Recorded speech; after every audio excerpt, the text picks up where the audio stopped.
Joey Rehl back here on Monday with the mayor, and I'm with the Jasper Mayor Dean Vonderheide. And Mayor, we appreciate your time joining us here this morning. It's always great to see you. Thank you for having me. I appreciate it. And we've got all kinds of stuff going on around Jasper. Of course, we're getting towards the end of the winter season, so road construction season is going to come up on us before too long. And I'm sure that there's plenty that you guys have planned as far as road construction is concerned as soon as weather starts getting better. Oh, we do. Obviously, we every year we go through and we rate our roads within the city to see what kind of condition they're in, and then we prioritize them as to which ones need the most attention, where the most traffic is, and that kind of thing. We've got some new projects as well. We're going to be working this year on a 15th Street extension out to Highway 56. That's been in the plans for quite a while, but the engineering's done on it. We'll get the road part of it complete this year, and the intent is to have the bridge completed over the creek out there next year. So it's going to it's a 2-year project basically, but it's been in the plans, and we'll get that done.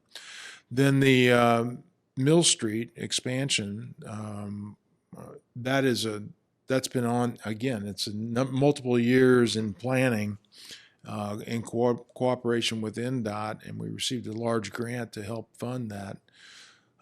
That's going to require some electrical infrastructure movement as well in order to provide a wider road and intersection at Cathy Lane and Mill Street.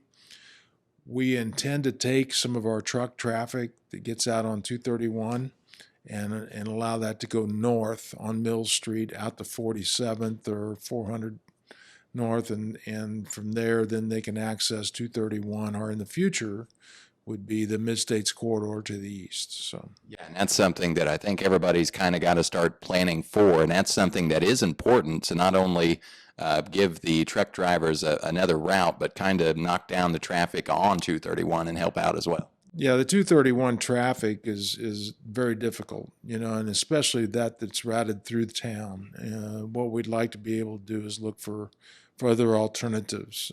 So we've got some things in the plans, and we'll just execute our plans as we have the funding to do so. Yeah, and of course, we're talking about the widening of Mill Street and all that. Another thing is the downtown revitalization. Of course, we just finished up the first round of that, and probably people don't want to hear that there's more coming, but phase 2 coming along here pretty quick as well. Right. We intend to kick off phase 2 in the next month or so. What's going on with that is, we get the courthouse square completed and the one block on and off the square, but we need to continue on up Main Street to 9th, so from 7th to 9th, and then from 5th to 3rd Street. So 2 blocks each direction. We'll be aligning the roads and parking, the sidewalks, so that you've got a good, consistent look all the way through. Again, the primary reason is infrastructure, stormwater infrastructure, and the road needs to be redone. So those are the reasons we're doing it, but when you do it, you try to put it back in better shape than it was, and that's looking forward to getting that phase 2 completed. And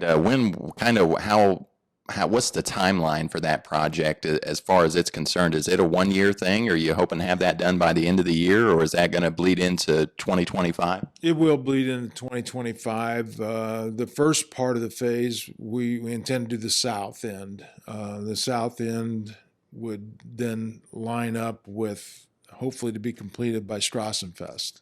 And everyone knows the Strassenfest, that's where the beer garden is. Can't move the beer garden, right? No, but we would if we had to. But we want to have it done for Strassenfest, so we've got a good look on the south side, and all the pavement is in good shape. Then we'll go to the north end and work from 7th to 9th, and that will probably roll into 2025 before that's completed. And you brought up the Strassenfest. Of course, they've announced that it will be back on the square this year, and we kind of talked off air that people that are familiar with the Strassenfest being on the square, they're going to have to come back down because it'll look a little bit different this year. Yeah, you might have to look around a little bit and find where the stages are going to be located. There'll be maps and indications as to where things are, but We will be back downtown around the square, but things won't be where they were in the past. I know the Strassenfest committee is doing a great job in planning this out. It's a new look, it's a new feel. We want people to experience Strassenfest as it has been in the past, with a lot of enthusiasm and just really making it a family event. But it will be different. And I think stay tuned as the plans finalized for Strassenfest. That'll be shared with the public, and you'll know what's what and where it is. Yeah, absolutely. And another big thing that I kind of wanted to hit on, so we talked off air a little bit, the wastewater treatment plant that you guys are kind of it's in the planning stages. Is that where that's at as well? Well, we're working with the Regional Sewer District. That was just formed with Du Bois County to accept the wastewater from Hayesville and Portersville. And to do that, the city of Jasper has agreed that we would treat that. We had two options. One is to do new supply lines, in addition to what we already have, all the way to the wastewater plant on the south end of town. And that means tearing up the community again. And I really prefer not to do that.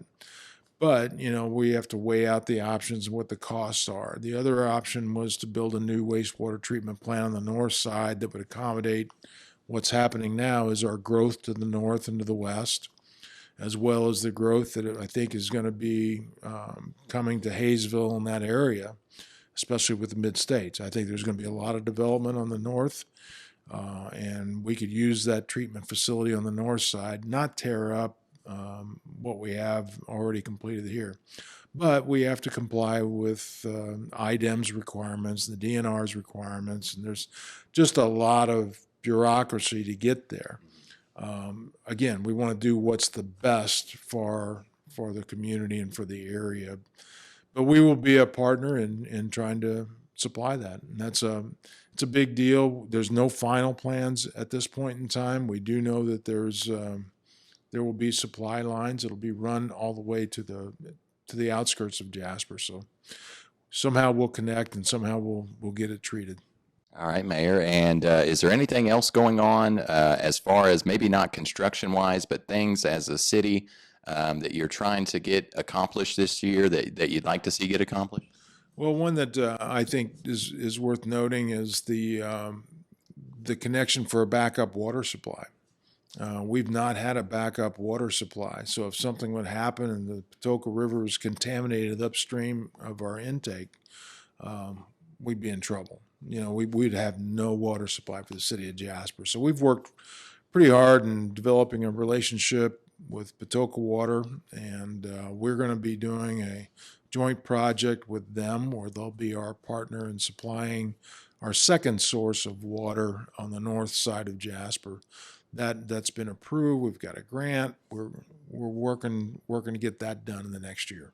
And you're speaking a lot about grants. That's something that the city's always looking out for, is ways to kind of offset some of the costs of these projects as well, isn't it? Oh, that is, especially, I'll just talk about community crossings.